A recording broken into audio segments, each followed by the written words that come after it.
In a kingdom where bones are currency and death is law, one disgraced embalmer dances on graves, and the dead begin to whisper secrets that could destroy a dynasty. Tonight, we step into a kingdom ruled by necromancers, where the living fear the dead, and every skeleton carries a price. And one woman, shunned and broken, discovers forbidden magic by dancing with the dead.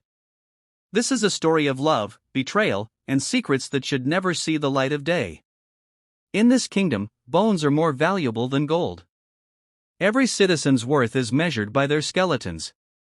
Necromancers, the rulers, manage life and death as easily as counting coins. Markets trade femurs, skulls, and rib cages. Soldiers march to the rhythm of the undead, and tax collectors demand payment in bones. The living and dead exist side by side, but the dead whisper only to those who dare to listen. And every whispered secret is a weapon. Historically, people believed bones held power. In this kingdom, that belief is law.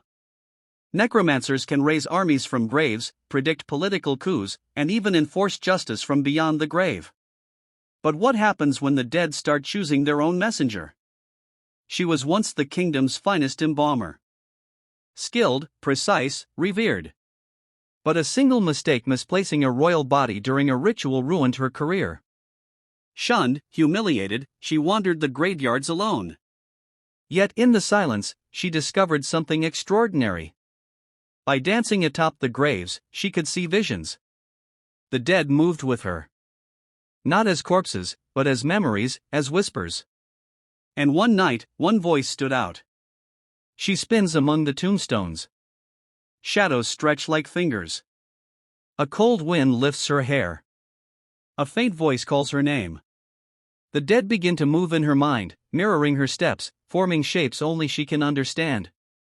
For the first time in months, she felt alive. And terrifyingly, she felt connected to a world she never thought possible. But who was calling her? And why? The voice belonged to a prince, murdered and buried in secret.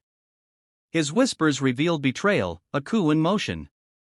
The kingdom's rulers were not as they seemed. And he needed her help. Each night, she danced. Each step pulled secrets from the grave. The prince's voice guided her, warning her of spies, of assassins, of dark magic that could consume them both. She was learning forbidden magic, magic no living person should know. With every dance, she felt closer to him, and yet, danger grew. The prince had enemies. And someone, or something, was watching her every move. One night, she discovered a hidden diary beneath his coffin. In it, plans for a coup, names of conspirators, and a ritual to bring him back to life. But every spell had a price. And the price was her soul. Would she dare risk everything to bring him back? Or would the kingdom claim her first? Every secret she uncovered was a trap. Allies were spies. Friends were enemies. And the High Necromancer, the kingdom's most powerful figure, was always one step ahead. To save the prince, she had to steal forbidden magic from the necromancer's vault. She danced through hallways filled with whispers, shadows that could slice flesh, and illusions that could drive a person mad. Every movement was life or death, and the dead guided her or betrayed her. Legends speak of necromancers so powerful they could bend time, see futures, and trap souls. She was dancing against one of them. And each night, the prince's whispers grew urgent, sometimes angry, sometimes pleading. Who could she trust? Every step closer to the truth pulled her deeper into danger.